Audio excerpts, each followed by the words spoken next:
விஜய் வந்து பாத்தீங்கன்னா ஒரு காணல் நீர் மாதிரி தான். அந்த சீசனுக்கு வந்துட்டு காணாம போயிட்டாரு அவ்வளவுதான். அதை தாண்டி பாத்தீங்கன்னா அவர் நல்லா தான் இருப்பாரு. இப்ப விஜய் தோத்தா மட்டும்தான் விஜய் என்ன அழுதுட்டு இருக்க போறாரா? அவர் ஜாலியா அவர் பணம் வந்துடுச்சுங்க.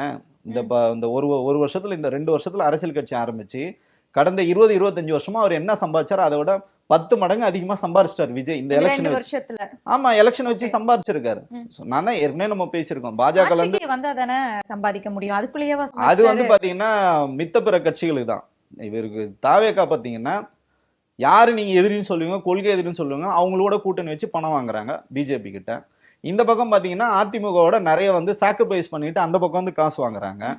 வேட்பாளர்ன்னு சொல்லிட்டு பேர்ல வந்து வேட்பாளர் போட்டு வேட்பாளர்கிட்ட இருந்து காசு வாங்குறாங்க. நிறைய கார்பரேட் நிறுவனம் வந்து பணம் வாங்குறாங்க. வெளிநாட்டுல இருந்தே முறைகேடா நிறைய பணம் வந்து வாங்கியிருக்காங்க. கிறிஸ்துவ நிறுவனங்கள்ல இருந்து வாங்கிருக்காங்க. எல்லா பக்கமும் வந்து கல்லா கட்டியாச்சு. தோத்தான்னா ஜெயிச்சான்னா விஜய்க்கு. ஸோ அவருக்கு ஒன்றும் பிரச்சனை இல்லை. அவரோட பணம் 1 ரூபா கூட செலவு பண்ணல. அவரோட எனர்ஜியும் செலவு பண்ணல. அவர் வேர்வையும் செலவு பண்ணல. அவர் ஆனா ரத்தத்தையும் முதலமைச்சர் கொடுக்கல. மட்டும் ஆகணும். அதான் சொல்றேன், ஸ்ட்ரெயிட்டா முதலமைச்சர் தான். அதான் சொல்றேன், இந்த மக்களுக்கு ஒரு புரிதல் இந்த எலெக்ஷன் முடிஞ்சு நிச்சயமாக வரும். திரு விஜய் அவர்கள் வந்து தோல்வி வந்து உறுதி. ஒருவேளை வந்துருச்சு அப்படின்னா வெளி நாடுகளுக்கு பயணம் போறதுக்கு, ஆஸ்திரேலியா போறதுக்கு கூட டிக்கெட்லாம் புக் பண்ணியாச்சு அப்படிங்கிற தகவல் வந்திருந்தது. அது உண்மையா சார்? கல்யாண வேலை இருக்குங்க.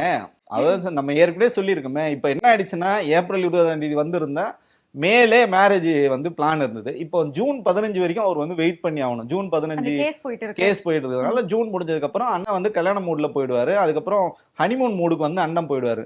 நீங்க தேவையில்ல ஏன் தற்கொலை மூடுக்கு போறீங்கன்றேன்.